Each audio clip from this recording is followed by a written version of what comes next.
Orbital Drop Shock Troopers are somewhat famous among those of the United Nations Space Command for their tenacity in combat. As a part of the Naval Special Warfare Division of the UNSC, the ODSTs are special forces to the nth degree, and up until the arrival of the Spartans, were the largest and most accomplished Special Forces division of the UNSC. They were the best of the best and were called upon to act in the most dire of situations. The orbital insertion method in which ODSTs are deployed often leads to the creation of an important distinguishing psychological characteristic commonly displayed among their ranks. Orbital Drop Shock Troopers are very proud of their accomplishments and skill, having to go through a particularly vigorous, brutal and even aggressive training regime in order to qualify as an ODST, and although the position is purely voluntary, a person entering into ODST training, then dropping out and returning to their original post is a shameful situation to the point that death is considered a mild inconvenience. Many ODSTs believe they uphold a commando's state of mind, meaning that they can do anything with the right attitude. But what is the origins and history of the ODSTs? Indeed, when did the ODSTs first appear? And what events galvanised them into the consummate special forces of the UNSC?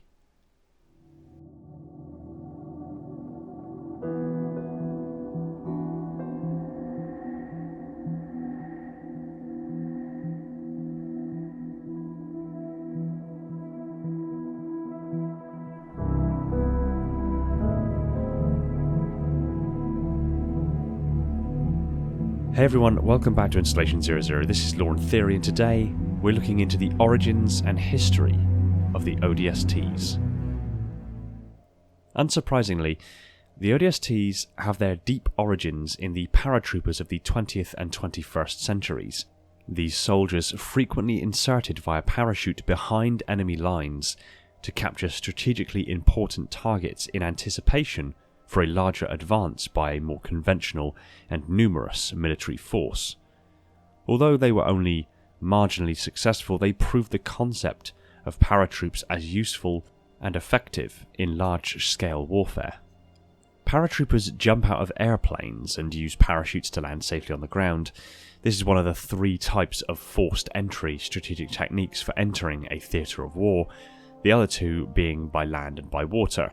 The tactical advantage of entering the battlefield from the air is that they can attack areas not directly accessible by other transport. The ability of air assaults to enter the battlefield from any location allows paratroopers to evade in-placed fortifications that guard from attack from a specific direction. The possible use of paratroopers also forces defenders to spread out to protect other areas which would otherwise be safe. Another common use for paratroopers is to establish an airhead for landing other units, as at the Battle of Crete.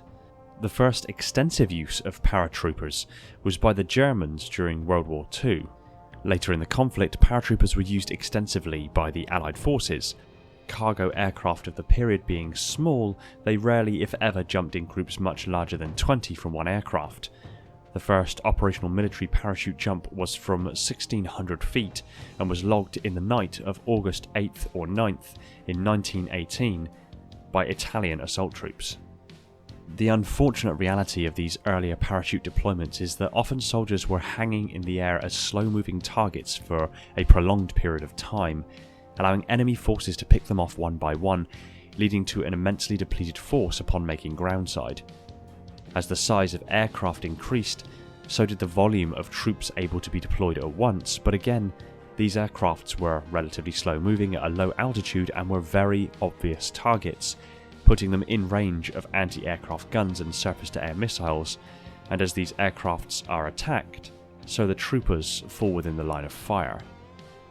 This meant surprise insertions were rare, only conceivably achievable at night, and even then, there would be ample warning of the impending insertion with the noise of the aircraft announcing their arrival in advance. On top of this, while the increase of troop density led to more forces making it groundside, there were still very high casualty rates. To get around this, new insertion methods were devised. High-altitude military parachuting is a method of delivering military personnel, military equipment, and other military supplies from a transport aircraft at high altitude via freefall parachute insertion. There were two primary techniques that were devised: halo, high altitude, low opening, often called a halo jump, and a HAHO, high altitude, high opening. The halo technique is used to airdrop supplies, equipment or personnel at high altitudes where the aircraft can fly above surface-to-air missile engagement levels through enemy skies without posing a threat to the transport or load. In the event that the anti-aircraft cannons are active near the drop zone, the halo technique also minimises the parachutist's exposure to the anti-aircraft fire intended for the craft. In a typical halo exercise, the parachutist will jump from the aircraft, freefall for a period of time at terminal velocity, and open their chute at an altitude as low as 3,000 feet above ground level, depending on the mission. The combination of high downward speed, minimal forward airspeed, and use of only minimal amounts of metal helps to defeat radar and reduces the amount of time a parachutist might be visible to ground observers, enabling a stealthy insertion and reducing losses before arrival. The HAHO technique is used to airdrop personnel at high altitudes when the aircraft are unable to fly above enemy skies without posing a threat to the jumpers. In addition, HAHO parachute jumps are employed in covert insertion of military personnel, generally special operations forces, into enemy territory, in circumstances where the covert nature of an operation may be compromised by the loud noise of parachutes opening at low altitude. HAHO jumps also allow a longer travel distance due to increased under canopy time, allowing travelling distance of more than 40 miles or 64 kilometers. In a typical HAHO exercise, the jumper will jump from the aircraft and deploy the parachute at high altitude, 10 to 15 seconds after the jump, typically around 27,000 feet or 8,200 meters. The jumper will also use a compass or GPS device for guidance while flying for the time under canopy. The jumper must use waypoints and terrain features to navigate to their desired landing zone and correct their course to account for changes in wind speed and direction. It wasn't until 2129 that the United Nations created the first iterations of the ODST's deployment concept. These early incarnations were originally referred to as drop jet platoons. It is assumed from this nomenclature that the earliest iterations of this method of deployment were staged from ultra-high altitude aircraft, or even single-stage-to-orbit craft. This deployment method was likely first conceived as a way to deploy troops to conflict zones across the planet in a very short space of time. While commercial aircraft fly at around 500 miles an hour at 40,000 feet, this means the aircraft can circle the globe in around 48 hours if sufficient fuel is aboard to make the journey. The International Space Station, on the other hand, circles the globe around 18 times a day due to its altitude and orbital velocity. It stands to reason that in 2129, military aircraft are capable of high-altitude flight, suborbital flight, or even single-stage to orbit at super or hypersonic velocities, opening up the ability to reach any point on Earth in a few hours. The ability to quickly deploy troopers to places of conflict across the globe would have been the driving force behind the innovations that were made.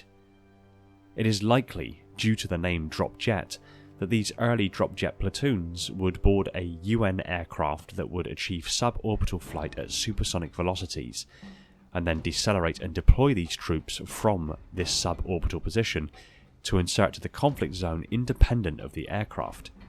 These drop jet troopers would need protective clothing and equipment to keep themselves conscious and warm due to the extremely low temperatures and thin atmosphere at such altitudes. Whether this was simply breathing equipment and a hermetically sealed and environmentally controlled BDU or an actual physical pod is still unclear. It is also unclear how these troopers would reduce their full velocity and land safely. In the case of an actual pod, the pod likely had thrusters, parachutes or jets fitted to reduce full velocity and deploy the trooper safely groundside.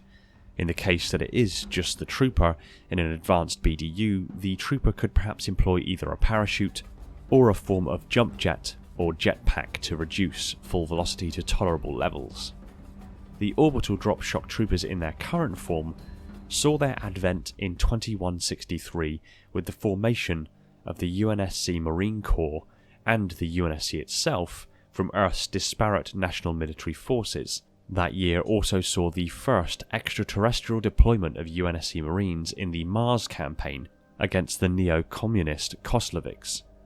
In this instance, the need for the HEV or Human Entry Vehicle, an earlier precursor to the SOEV or Single Occupant Exo-Atmospheric Insertion Vehicle, became a necessity, as the troopers' deployment was no longer just hampered by low temperatures and thin atmosphere, but by an atmospheric re-entry. Since this particular conflict took place on Mars, the need to travel from Earth to Mars and then deploy the troopers safely groundside was a deciding factor in the insertion method. When entering an atmosphere, an object experiences atmospheric drag, which puts mechanical stress on the object and aerodynamic heating, caused mostly by the compression of air in front of the object, but also by drag, reaching temperatures of 1600 degrees C or around 3000 degrees Fahrenheit. Needless to say, these conditions are inhospitable, but by employing similar techniques used by spacecraft for centuries, the newly formed UNSC Marine Corps would work around this issue, creating pods that a trooper could climb into and be dropped onto a planet with sufficient heatproofing and insulation, drag chutes and thrusters to safely deploy a trooper from space to the ground with tolerably low casualty rates. Thus, the ODSTs were born. The conclusion of the Interplanetary War in 2170, along with the signing of the Callisto Treaty and the subsequent years that followed, the ODSTs saw little action as more political and more important issues such as overpopulation and famine and a massive military with no purpose gripped the post-war nations of Earth. The first major combat re-emergence of the ODSTs occurred in 2490 during the beginnings of the civil conflict between the United Earth government and the insurrectionists. Using the members of the Orion Project as exemplary models, the reputation of the ODSTs as well as their training was restored and enhanced as time passed. For the years leading up to 2525, the ODSTs conducted high-risk operations against the insurrectionists to either stop the enemy before they could carry out attacks against supporters and officials of the United Earth government, or to cut off major suppliers to the insurrectionists. The ODST's 10th Shock Troop Battalion was deployed on Jericho 7 for over 131 days to put down local insurgent forces. Shortly after, the unit was sent to Arcadia to deal with insurrectionist activity, and in 2526 the battalion was deployed to Andesia to eliminate insurrectionist strongholds on the planet. In every major engagement between the UNSC and the insurrectionists, the ODSTs were on the front line, galvanizing themselves a reputation that would remain unsurpassed until the arrival of the Spartans on the field of battle. Thanks for watching. Stick your comments down below. I look forward to what you have to say. I am tempted to cover the interplanetary wars, basically between the formation of the United Earth Government and the UNSC and up to the beginnings of the Human Covenant War. If you'd like to see that, put a comment down below.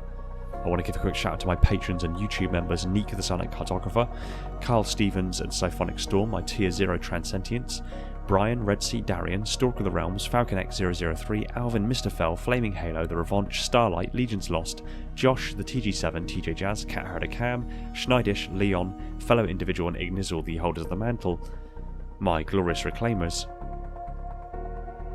my Loyal Metarchs, and all the other patrons that have jumped aboard to support the channel. You guys are awesome. So much love to you guys. Thanks so much for your support. It's keeping things happening and helping the development of the channel and future awesomeness in a big way.